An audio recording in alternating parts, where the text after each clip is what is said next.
If you want to understand where we're going right now, I would look at that 1981-82 recession. That topped 74 in terms of the worst recession since the Great Depression. That was the worst recession until 2008. And it was induced by the Fed raising interest rates and causing demand destruction because Paul Volcker was out to destroy inflation. Paul Volcker, I spoke to him about this, he's been legendary ever since. And as it relates to today, and that was really your question, how do we put all this in context? It's important to remember Jay Powell is not an economist, he's a lawyer. And lawyers, one of the reasons people don't like lawyers is they actually think about things differently. You go to law school to get brainwashed in a benign way, but they're better at looking at both sides of the issue. They tend to be, if you're Jay Powell, fairly articulate. Jay Powell's a Republican, and he's looking at his legacy, and he's saying, do I want to be Arthur Burns, who was considered a great failure because he let inflation get out of control? Or do I want to be Paul Volcker, the man who is the hero because he crushed inflation? He'd rather be Volcker. That's kind of obvious, but let's remember the costs. Let's remember what happened to crush inflation. Unemployment was well over 10%. It was like 11 or 12%. This is in 1981, 82. Those are depression level unemployment rates. And inflation did come down, but basically had to trash the economy to do it. And Powell said that may be what it takes. Maybe not that bad, but much higher unemployment and a severe recession. So far, what I just described is not the same as 2008. We may have a very bad recession, possibly worse than 2008, but just a recession. Now, let's take the financial crisis component, because I said they're two separate things, but they can converge. And they did in 2008. So that's a good, for the millennials, I have 3 millennial children, so that's the one they lived through. That was a good lesson because it was as bad as I described. But so then if you want to say, okay, what are the odds of a global financial crisis? Bearing in mind that that's different than a recession, uncomfortably high. So we may end up with both, and this may start to look like not 2020, which is, I don't know what that was, either down 30% in 2 months, March and April 2020, and then up 34% in the third quarter. What was that? That's what happens when you turn off the lights. That wasn't a business cycle. It wasn't about inventory or interest rates or anything else. It was just, hey, we listened to a phony like Fauci and shut down the economy. And I really fault Trump for letting that happen, but that is what happened. So that's such a one-off. It's hard to use that as a model. But 2008 is a model. You're right, Julia, and that may be what we're heading for, bearing in mind that these are two separate vectors. Got it. Again, it's so helpful when you contextualize like that. I want to bring up inflation just because I feel like this is the topic of the day. It's the topic of every dinner table. I'm spending more on food than I ever remember. So can the Fed actually do anything to solve for inflation by raising rates? Is this going to be effective or not? It's going to be effective at a very high cost. So the short answer is yes, but I'll flesh that out a little bit, but it's so indirect or roundabout that the cost is going to be horrendous. And that was really at the root of what I was saying about how bad the recession is going to be. So just put it in context a little bit. So the editor-in-chief at my publisher called me about this time last year, fall of 2021, and said, Jim, we want a book on the supply chain thing. Can you do it? I said, yeah, I think so. And gave him an outline, and we said, okay, let's go, let's roll. And she's it's a business imprint, a portfolio at Penguin Random House. So she said, yeah, we want to do a supply chain. I do a good job, but we want a chapter on inflation, because obviously the supply chain is feeding into inflation, and that was also in the headlines, and inflation was getting out of control. And Powell, he testified November 2021. He said, time to stop using the word transitory. I think we want to retire that word. And he was right, a little late, but he was right about that. But then I said to her, okay, chapter on inflation for sure, but I want to write a chapter on deflation also, or disinflation. In the book, I explain why they're the same thing, because it's directional. Inflation is coming down.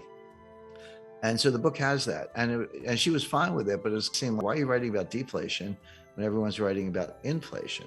And I said, by the time the book comes out, the deflation is going to be coming down the tracks. You're going to be able to see it. And it turns out that that's exactly right. So you're right. Inflation is the biggest story. What happened to gas prices, food prices, other goods and services, airline tickets, You're absolutely right about that, Julia. But there are two kinds of inflation, broadly speaking. There's what's called cost push. This comes from the supply side. So that's what we had in 1974.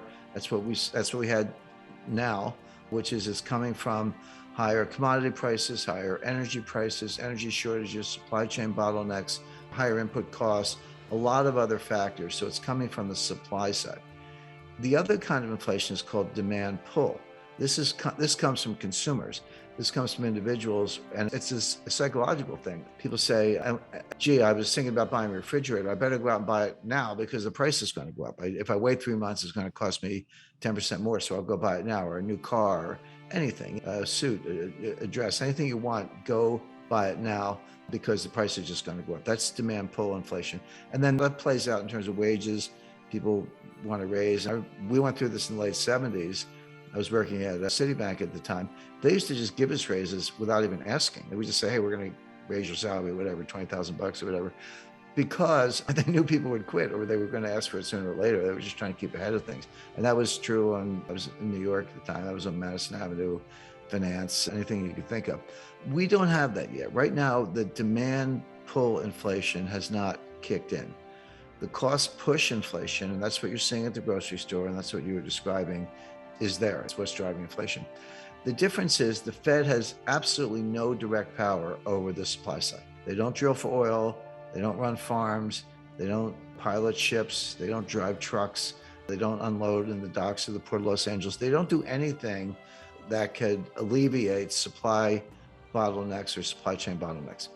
They can control the demand side, even though demand is not the problem. See, this is the point. They can control the demand side by raising interest rates and tightening money, but demand is not the problem. It's not where the inflation is coming from. But if you crush it enough, if you destroy enough demand, it will feed through in terms of lower prices, even with supply side constraints. And just to be a little blunt on the subject, people complain that gas prices went up, and they did. They went from $2.40 a gallon to $5 a gallon or more, depending on where you were. $5 was the national average, according to AAA. They came down a little bit in July and August, not all the way back, but maybe closer to $4. All right, that's in the right direction. But the old saying, the cure for high oil prices is high oil prices. In other words, the price itself destroys demand. There's a recursive function or circularity to it. And if you want to get the price of gas down, get unemployment up to 7%, because people who aren't working aren't using any gas.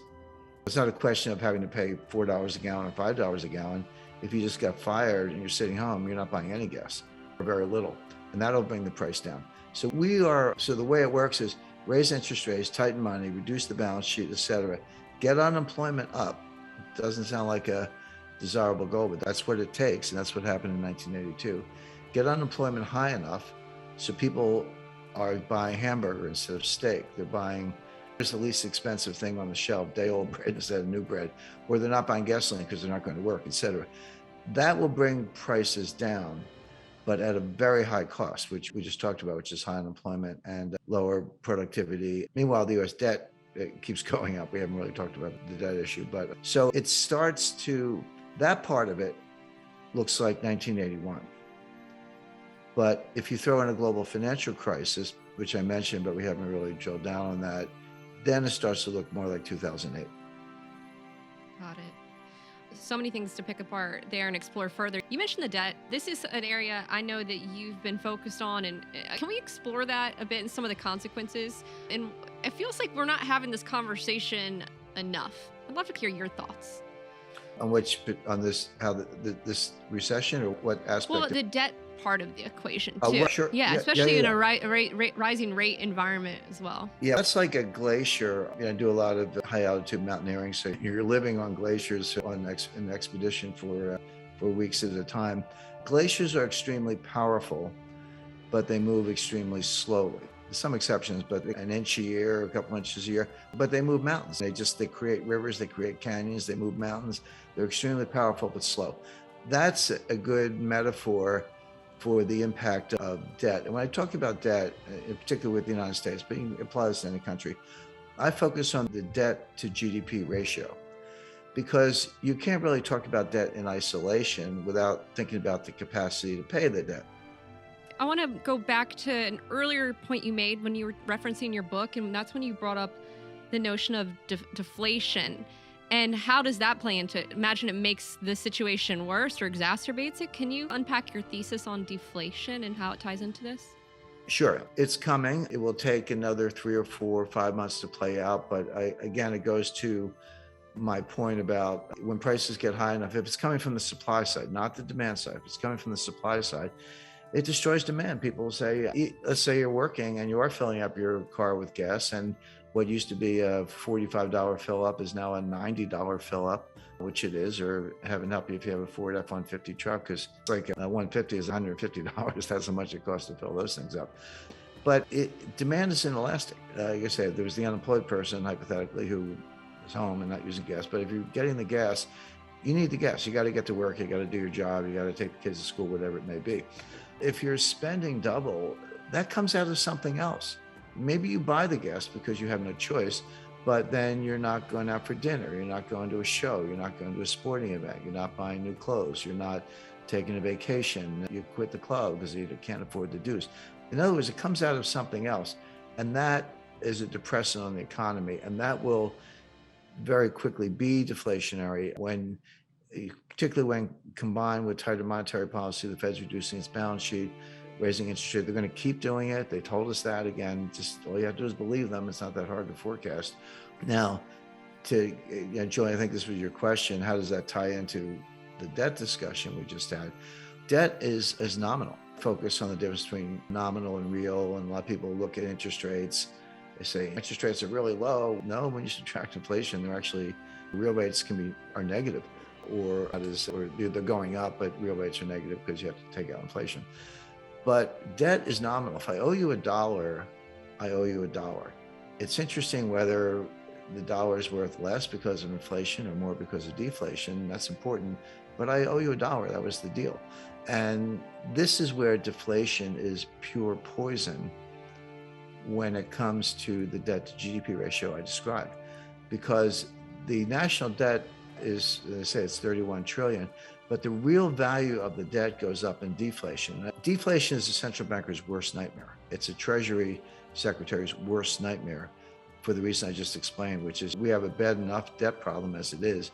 But if the real value of the debt's going up because of deflation, and you can't borrow your way out of it, Got it. what are you going to do? You have to restructure it, or you're going to have to create inflation. After creating deflation inadvertently, by destroying demand because they're worried about inflation, you may end up in a world where the deflation is so destructive because of the increase in the real value of the debt that you actually have to go create inflation. And that's exactly what happened in Weimar Germany in 1922. Now, one kind of last point on that with regard to deflation, I said it favors creditors and hurts debtors, because the real value of debt is going up and the creditors say, I own this note and it's worth more. To a point, but at what point does the debtor walk away?